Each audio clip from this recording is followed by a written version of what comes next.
What's up everyone, Taiki here, and today I wanted to make a different type of video where I'm just going to click record, look into the camera, and just talk about my emotions, my feelings, self-reflect on my Fartcoin trade, and where we go from here, right? Because what's in the past is in the past. How do we move forward? So obviously the past month or so in the markets has been pretty brutal. The Trump coin, Melania coin, Argentina coin, learning about all the crime, right? This doesn't feel great, and it's kind of killed off a lot of the hot narratives that we've had, whether it be the AI coins, the meme coins, or just Solana, like whatever, right? Just killed off a bunch of coins. And it feels like most of these coins are not really going to recover. And this video isn't really going to talk about individual coins and whether or not they can recover or not. It's more so talking about what happened and, like my plans moving forward, right?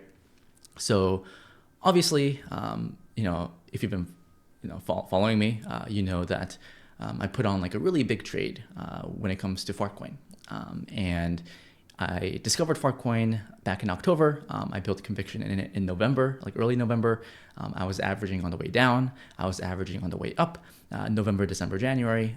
And, at like the Pico top, like at $2.50 or something, I had like, a lot of unrealized P&L, right? And I didn't sell because I had higher targets. And if you've been watching, I mentioned in my videos that these are my targets, and I have tremendous conviction on this trade. And like sometimes when you have tremendous conviction, you have to go for the jugular, right? It takes courage to be a pig. And I guess in hindsight, I was a pig, right? Because I round tripped I basically round tripped my entire P&L, and I even took like a small loss, like in the Fartcoin trade, or like maybe not small, maybe small losses, like downplaying, right? Like I took a loss on the Fartcoin trade, so like that doesn't feel great, right? Because I think naturally as humans, we look back on the markets. It's like, how could I have been so stupid? Why didn't I sell? Yada yada yada, right? We kind of have like this coping mechanism of why am I so stupid or whatever, right? But that type of energy, not really constructive, right? It's like who cares, right? Like what happened. Like what's more important is like how we move forward, and like what did we learn in the process. And maybe the average person would think that I would have regrets on the Fartcoin trade, but I mean, in the past few weeks, I've really been doing like some self-reflection, honestly, because just imagine having a lot of money in Fartcoin, right? Just look at that chart. This is like so much volatility. It would go up 10x, go down 70%. It would go up like 5x again, then it's like down a bunch. It just takes a lot of mental fortitude to be able to hold through that volatility. And of course, you can't have the big gains without the potential for like just big volatility on the downside. So I kind of like mentally prepared myself that this could happen. And because I had high targets, I was fully okay round tripping. So as I've laid out publicly, I mentioned that, okay, I'm buying, I have these targets, really high targets. My stop loss is like these levels, right? Basically like my round trip levels are like my stop loss because it kind of coincided with key levels, right? On the technical analysis, whatever, right? So didn't sell on the way up, round tripped, sold. And then, I didn't sell my entire bag, and then I sold some like more lower. And then that's kind of how I let like, some loss on here. And, I was like telling like my friends or like whatever, right? Because like my friends watch like my videos, and it's kind of interesting, right? Because my friends, like they know me as like this, as like this academic, right, back in college or like high school, and then like 5 years later, they see me like throwing around these like phallic objects on YouTube.com and like Twitter.com, and they're like very very confused, and even like my fiance is like what is going on? Like, are you okay, right? And then it's like why didn't you sell? Like what were you doing? Because like to the average person, it's like what I'm doing is just absurd, right? I mean, to the average person, being in crypto is absurd because, like, what the fuck, right? What are these coins? Like, why is Trump dropping a coin? Why is the president of Argentina dropping? It like doesn't make any sense. And there's so much anti-meme coin sentiment on the timeline right now. But, I feel like that's also missing the picture because the reason meme coins have gone so popular is because the rest of the industry is uninvestable, right? Like I would love to invest in like fundamental projects, and there are some, right? I mean, look at my channel. I've talked about like DeFi coins like Maker and Aave and stuff, right? And they've done like okay, right? As I trade, but you know, the more analysis you do, the longer you are in the space, like you just kind of build like this cynicism of like, yeah, okay, like this coin is launching at like a 3 billion FTV. Why the fuck would I buy that, right? Like there's like nothing new that's like too exciting in crypto. Things like hyperliquid, right, are like pockets of excitement, and you know, brings hope to the space and whatnot. But you know, the whole reason meme coins are popular is because you know, the rest of the space isn't really creating that much value. So you know, when meme coins get popular, you know, there's like a lot of crime that happens, right? When you know, like people, like weird people enter the space, and now like you know, like once everything crumbles, it's like okay, like you know, you should have known better. But it's not like any other coins thing. I mean, okay, I'm kind of going on a tangent and whatnot, but okay, let's go back to the basics, right? For Fartcoin, it's like it was absurd, like what I was doing. But I did have tremendous conviction, right? I thought it was like the perfect intersection between meme and AI, right? And you can disagree, it's like an AI coin, but you know, I think it was an AI coin, right? That's why it did so well. And it crossed the chasm to normie land, right? It was on TV, CNBC, like whatever. And I was like, okay, like, you know, if any coin was, you know, to be a winner, I thought it would be Fartcoin. And for Fartcoin to retrace and be down only this fast, it's really hard for me to build conviction in any other coin in this space, honestly, aside from things like Bitcoin or, you know, assets like GLP and like, you know, stablecoin farms and, you know, certain types of structured products. So right now I'm kind of, like I said, you know, I'm kind of taking a step back because, like I said, like my dopamine receptors are fried, right? Just 3 months of big Fartcoin positioning just made me delusional, honestly, right? And you know, like I said, yeah, like you know, I had a thesis, it didn't work out. It is what it is, right? And we move on. And I'm not saying Fartcoin's dead, by the way, right? I'm just saying like, okay, like my thesis has not played out. So you know, there's a world in which I do buy back Fartcoin higher or lower or whatever, right? If certain things happen, but that's besides the point. I think what I do regret, right? So yeah, like losing money, round tripping. Honestly, I'm not too bothered because yeah, like I had a plan, I had a thesis, whatever. I think what I do regret is in like the 3 month time span or like 4 month time span of like just longing Fartcoin and whatnot. I think I've kind of neglected like personal relationships, like in real life, right? Because I'm like so locked in. I was like, this is like the trade of like my career. Like this can be like a career defining trade. So I just like went for it. And as a result of going for it and having so much skin in the game, you know, I would just be so hyper focused on like what Fartcoin is doing, like the narrative and like the thesis, like constantly underwriting my thesis, like, you know, and you know, when I would hang out with my friends, right, I would be thinking about Fartcoin, ironically, even like my fiance and whatnot. And when the trade didn't go out, when it started dumping, I would be feeling down, and then I would be less present in real life, and maybe that kind of, you know, made me like hurt my relationships and whatnot. So I mean okay, like I'm doing okay, guys. Like okay, like I'm not like it's not like I lost my friends or like my fiance or anything, right? I still hang out with my friends and whatnot, and you know, I'm gonna get married soon. But you know, I think, you know, one of the downsides of crypto is it's like 24/7, very volatile. It's hard to go to sleep, honestly, right? Especially when you're holding things like Fartcoin, that, you know, you just get lower quality sleep. Even on the weekends, you're thinking about stuff. You can't enjoy life sometimes, depending on how the markets are doing.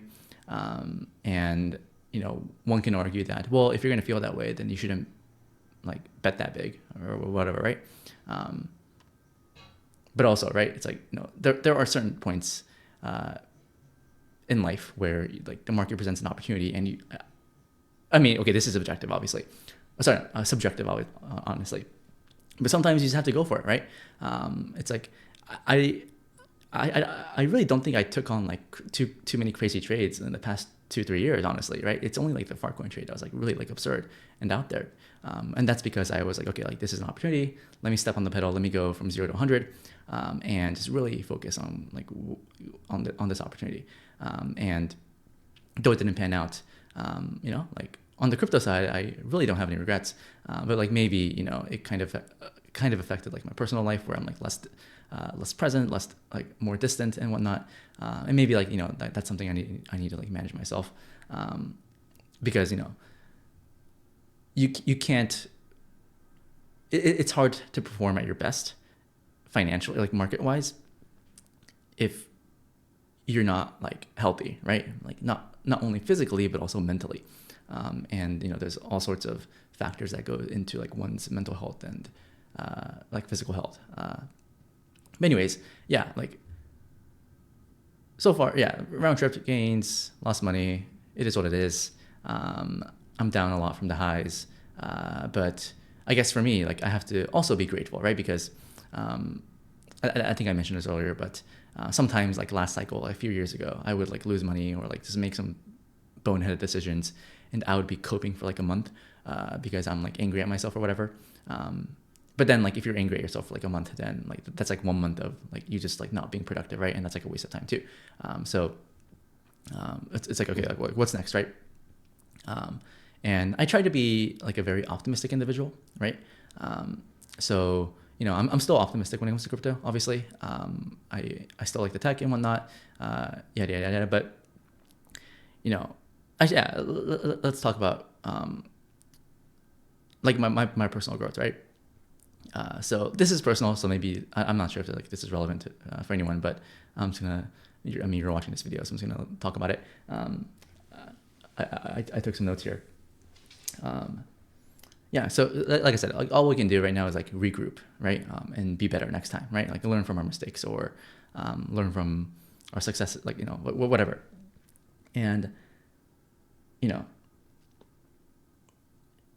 what I can say is that I did have a plan. I did stick to my thesis, even if people call me mentally ill. Like still, because the thing is, you can't really expect extraordinary results doing ordinary things, right? And in a sense, right, if you're just like not betting big, or if you're just like betting small all the time, then you can't really expect to like gain outsized returns, right? There's like this hope that you would like put 1% of your portfolio in like 1,000x or something, but like that's very unlikely, right? It's more likely, probabilistically, that you would just like bet big and get like a 10x or like a 20x or something, and like that's more realistic than like putting 1% in like random bullshit and just like 1,000xing. So Fartcoin, like with any meme coin, it's like very emotional, right? Because there really is nothing backing it, right? Aside from hot air, right? So, I could have easily like bag held on the way down, because even though I had my stop losses at like 69 cents, I could have talked myself into not selling because surely it would go higher, right?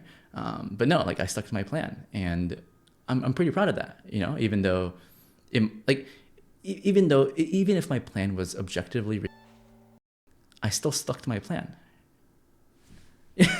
Okay, let's be proud of that, right? Let's be proud of that, Taiki. And and as a result, I have survived. I've done okay this cycle, all things considered, even though I'm like down a lot from the highs.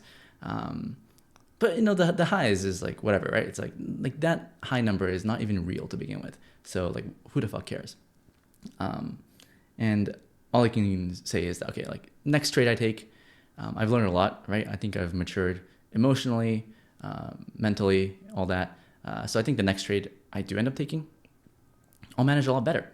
And I think the most important takeaway from the whole Fartcoin shenanigans, even if you think it was like bad or whatever, I mean, who cares? Right? I don't really care if you think it's bad.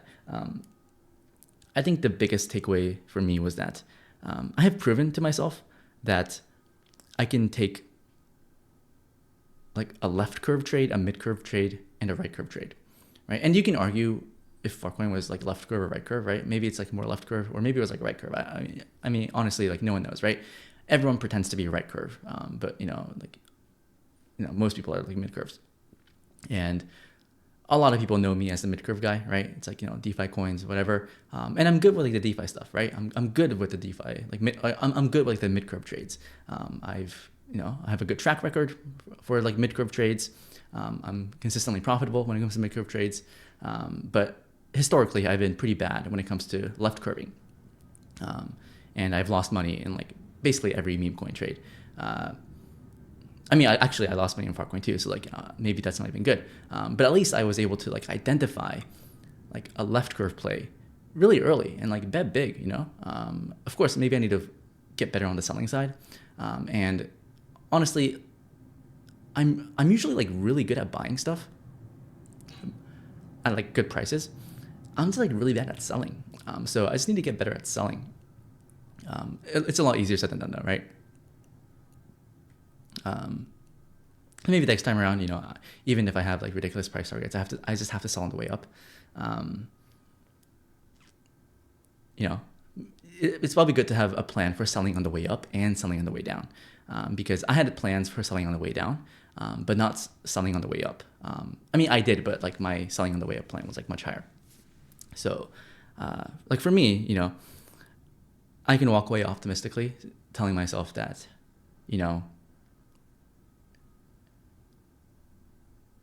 I was able to find a left curve play, and I was right for some time. So no matter what happens next, like whatever narrative that comes next, I think I can catch it, whether it be mid curve, left curve, or hopefully right curve. I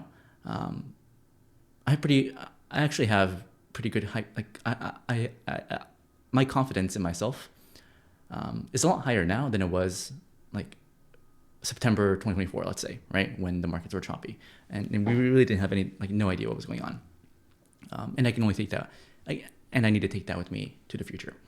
And honestly, like that's all I can do, right? I don't know what your situation is, but like all we can do is be like, okay, like this happened, like how do we move forward? Maybe like one lesson is, for some people it might be, okay, I'm never touching meme coins again, like that's fine. Or maybe whatever the takeaways are, right, you kind of have to take it to the future. Okay, this video is like 17 minutes long, right? I don't even know what I've talked about, but let's talk about the future, right? Because honestly, right, like I don't give a fuck about these VC takes that meme coins are bad, or like these ETH maxi takes that meme coins, like who cares, right? It's like, what the fuck are these guys talking about, right? What's more important is, what are the next opportunities? What is next for the markets? That's what we care about, right? Because like that's what matters at the end of the day. Anyone can complain, right? Anyone can bitch and cope online, but it's about what's next. And I think, obviously, it's not black and white, but I think generally there's going to be three main scenarios for what could be next in the markets. One is, this doesn't feel likely right now, right? Because prices are down. But one possible scenario is we see a return of meme coins, right? Because, meme coins have gone down a bunch over the past 2 years, but they've come back, right? Objectively speaking, you look at meme coin charts, they've come back. Maybe it's like new coins, right? Maybe like the old meme coins die and then the new meme coins come back. Or like there's like new meme coins that pump and whatnot. But I think I mentioned this earlier, but there's a reason like why people buy meme coins. It's because the rest of the industry can't pump, right? They have erectile dysfunction. So if you want Viagra, you have to go for like the degenerate stuff. So that's one, right? And in scenario one, right, of like return to meme coins, I might buy Fartcoin again, right? At maybe higher or lower, right? Because I still like Fartcoin, but also, right, I'm not going to be too emotionally attached to Fartcoin, because just because I like it doesn't mean that the market likes it, right? Or just because I like it doesn't mean that it has to go up, right? The market doesn't care about my feelings or what I want to happen. The market will just do what it wants to do, and converge to whatever truth, whatever the truth is. That's one, a return to meme coins. Seems unlikely, obviously, right? Because sentiment's bad, but it wouldn't be the first time. Number two is new coins. So obviously, back in September of last year, it felt like nothing was going to pump, right? It's like, oh my God, like we're going to keep chopping until the election. Oh my God, Trump won. Let's pump everything. And then we retrace everything. Oh, fuck, he's a criminal, right? The Trump family crime syndicate, right? Oh man, like what have we done? But back in September, like there's like nothing happening. And then in October, like Truth Terminal and Goat launched. And that kind of led to the AI meta like happening, right? And I'm fairly confident that sometime this year the AI coins will come back. I don't really know if it's going to be the current crop of AI coins or new AI coins. I think it's going to be the new coins that's going to end up doing well, because the problem with the existing coins is that there are so many bag holders that they're going to be selling every bounce, that it's just like naturally very hard for most of these coins to ever recover, because there's going to be infinite sellers. That being said, if any of the current existing coins do recover, like that's going to be an easy long, right? Like if any coin can recover from like the recent dump and hit new highs, like you want to buy that coin, because that like there's something special going on there. But the common theme this cycle has been these constant rotations of like AI coins, dog coins, cat coins, whatever, right? Celebrity coins. So many rotations that it might make sense to just keep calm right now, right? Just be chill, just protect downside, be okay missing out on like random pumps here and there, and just wait for the new stuff to pump. Because if you think about it, you don't, I think in markets, I think in crypto, you're not really paid to predict the future, right? Unless you're like a VC or something, right? Because in the liquid markets, most of the time, you can just wait for the markets to tell you what it likes and then just buy whatever it likes. Like Solana, right? For example, in 2023 or 2024, right? Solana starts pumping and then Bonk starts pumping, right? It's like, okay, like the market says Solana is good. Then the market says Solana Memecoin is good. And then as a result, you could have bought with, have it pump. I missed it, but I learned lessons from it. And I was like, okay, in October last year, Goat started pumping. I'm like, okay, let me long Goat. And then the best performers coming out of the AI meta was Virtual AI16Z and Fartcoin, right? Those were the three coins that really outperformed. So you don't even have to predict that Goat is going to come out. You can just wait for something like Goat to come out, observe it come out, and then ask yourself, okay, given that Goat is out, what is going to be the main benefactors? And then, you could have, it's hard to predict these things, but after fucking around, I was able to figure out, okay, AI agent launchpads like AI16Z would do well, then Fartcoin would do well, and I bought both of those. AI16Z was good, Fartcoin I round trip, like whatever, right? But I think unless you're a VC, you're not really paid much to predict what's next. You are paid to react quickly to whatever the market says is good, right? And typically it tends to be new coins because new coins are exciting. They don't have bag holders. They only have buyers, right? Because if a new coin comes out, like people have to buy, right? If it's good, it doesn't mean that it's gonna go to $1 billion market cap or whatever. But just I'm open-minded to the idea that everything out right now is mostly just cooked, right? Aside from a few coins, like the fundamental coins, let's say, like Hyperliquid or whatever. And if you want max convexity, you just survive, and then just maybe in March you see some random shit come up and you're like, wow, like what the fuck is this? And then you like to start buying random stuff related to that, and then maybe that lasts a few months. But I think the market is also being tired with like these constant rotations. So there's also so I talk about two scenarios, right? One, a return of meme coins. Number two, just new narratives, right? And just like chase whatever that is, right? Don't need to predict, just react. Number three, return to fundamentals. So the return to fundamentals is near and dear to my heart because I've looked at fundamentals before, right? And I think I have a pretty good idea of most coins that are out there right now, and the bull bear cases for most of them. And actually, let me make my face smaller. There you go. So this potential scenario is interesting because obviously, as people get cooked in the meme coins, there's a chance that people say, fuck it, I just want to long, coins where I can go to bed and not be afraid that it's down like 50% or something, right? Which is completely reasonable, obviously. And if you look at the markets, let's look at Bitcoin here. We're like 94K, whatever, right? It's still doing fairly well. And, every year we've had this instance of just choppy market conditions where for like 6 months we just go sideways and it just makes people go crazy. Just think about it now. I mean, Bitcoin has technically gone sideways since November, right? 3 months, let's say. And people have gone crazy, right? And in those periods, and in these periods of chop, uncertainty, and like people not having a clue, there are certain types of coins that do well. And I'll just talk about two that did well in this time period, in the summer chop of 2023. So let me overlay this. So I'll talk about Maker because I've talked about it, right? So let me just overlay the Maker chart here. So this red line is Maker, and then candlesticks is Bitcoin. So obviously, back in July of 2023, I was making these just honestly looking back, these videos are like very boring, right?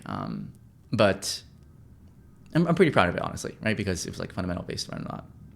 And I was making this bull case for Maker, and I was looking at this video and I was like, hey, in a PvP environment, it feels better to hold coins that has buybacks. And back then I had this meme of oh, the US government is buying Maker, right? Because what Maker did was they had billions of T-bills, right? That would pay 5%. And with the interest payments, they would buy back their own token. So I'm like, oh, the government's whatever, right? I was being stupid. But it was true, right? Because if you think about it, in this chop period, that's when Maker started to outperform, right? Of course, it kind of had the blow off top, when the rest of the market's pumped. But Maker really did well. I think it was just $500. It really started pumping when the markets were choppy.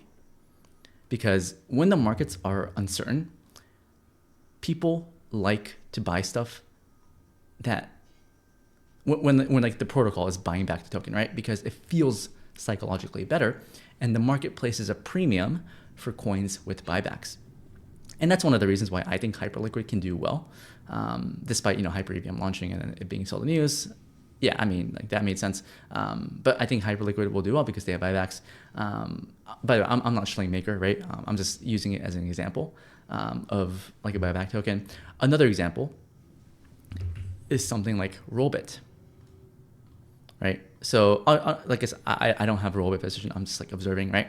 But these coins are very interesting to look back in hindsight because, like I said, right, chop period, right, 6 months period of chop in 2023. What did well? Rollbit, right? They migrated liquidity to Ethereum and it just started pumping, right? Why? Well, when the markets are not doing anything, people want to gamble, right? They go to the casino, they trade perps, they play slots for whatever reason, and Rollbit had buybacks. And interestingly, when the market started pumping, when Bitcoin started pumping, that's when Rollbit topped. Interesting, right? And I think this makes sense, from a psychological perspective. It's when nothing is happening in the markets, we all want to cling on to narratives. It's oh my God, when alt season, which altcoin will pump, right? And the market just wants a narrative. And when the markets are just brutal chop, the most logical narrative is buyback tokens. Because yes, the protocol is taking their revenue from whatever source and they're buying back the token, right? I honestly have no idea if the Rollbit numbers are real or not, right? But the reality is that it pumped when the rest of the market was not pumping, and the market placed a significant premium to Rollbit when the markets were sideways. But as soon as we start to resume up only, that's when it topped, right? Because when animal spirits are back, you want to buy the most speculative stuff, right? When Bitcoin's putting in 30% weekly candles. No one cares about buybacks, right? No one cares, right? They just want to buy like a meme coin, right? Because if Bitcoin's up 20%, this meme coin will be up 40%. So, market places a premium on buyback tokens when the prices are choppy, but these tokens just tend to top when the market starts to show any sign of strength. And you can argue like Rollbit top because there's shady stuff happening. And I mean, I don't actually know, right? I'm not claiming anything. But 2023 was very interesting because, these buyback tokens just do really well when there's nothing happening in the markets, but they just top when the market starts pumping, right? So if we do see a return to fundamentals, I can really see the buyback tokens do really well. And in that environment, that's going to be good for me, right? Because I'm really good at that stuff. I'm well connected in DeFi. I can talk to the teams. I know the landscape of DeFi or these coins fairly well, right? Moats, competitive advantage. Yeah, if we're in that environment, then great. I feel like I'm good at that, right? So that's number 3. So this is February 18th. What's next? One, we see a return of meme coins. And honestly, I don't know what, I'm probably going to lose my mind if that happens. It's possible though. Number 2, new coin good, right? And this is also an easy scenario, right? Because all you have to do is just wait for something to come out and then just be early to it. Just be able to identify the new narrative and just go, right? Just go for it. Let me go back to full screen. There you go. So yeah, new coin good, right? You don't have to predict it. You just have to react. And number 3, return to fundamentals. And I would favor things with buybacks because buybacks are one of the easiest narratives. It's really easy, right? If a coin is making money, they have some moat and they're buying at the token and the markets are choppy, then people will place a premium on that asset. And you can hide out in those assets and just sell them when the market starts pumping, right? And then go to the speculative stuff. An example being buy Rollbit when the markets are choppy, and then when Bitcoin starts pumping, get the fuck out of Rollbit because then no one cares. So I think loosely those are the 3 scenarios, right? I think the most obviously it's going to be a mix of 3, right? It's not all 3 things can happen at the same time and whatnot, right? But that's kind of how I'm thinking about it.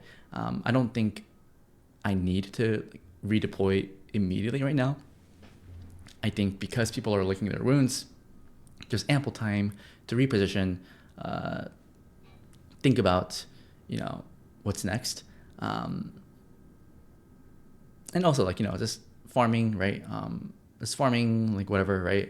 Stablecoin, safer things. That's also a position, right? You can just farm stuff while things are more clear. And I think people want to predict what's next.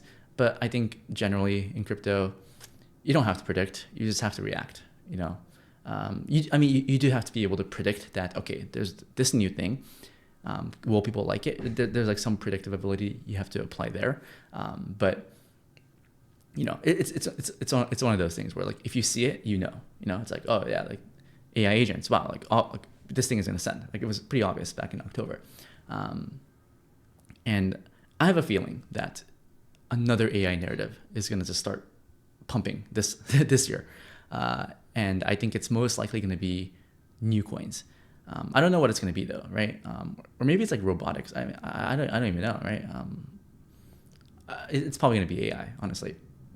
So be on the constant lookout of new AI coins.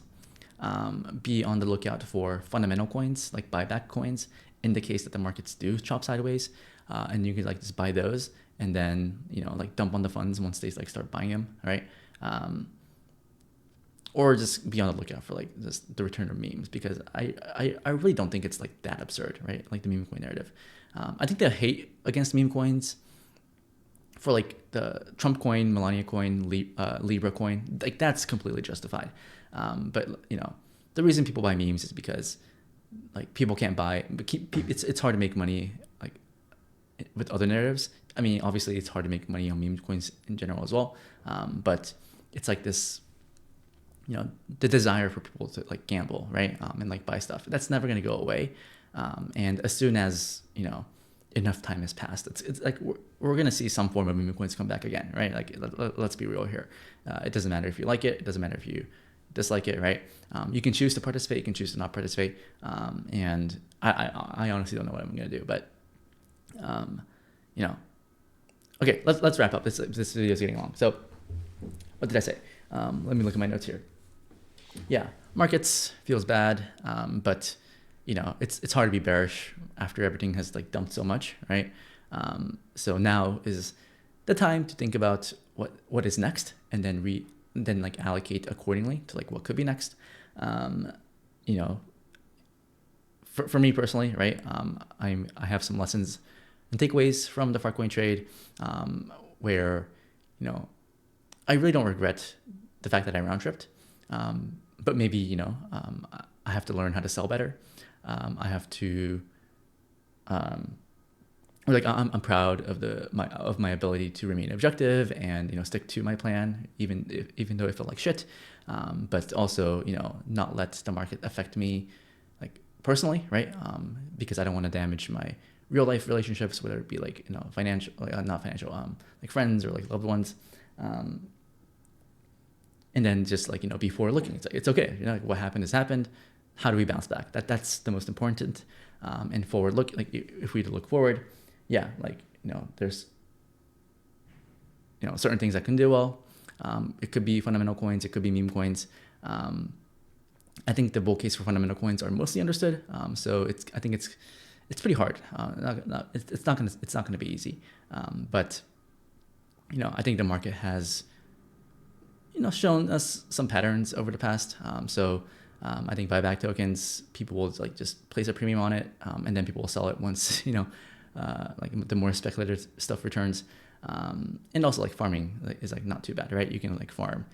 There's like stablecoin farms like Ethereal, like Athena, HLP, JLP. I mean, yeah, I'm not gonna make a farming video today, but you know, nothing wrong with like farming, right? So you know, maybe it's a time to be a humble farmer again. But thank you guys. I'm tired now. I'm gonna go grab some coffee, and I'll see you guys later. Bye bye.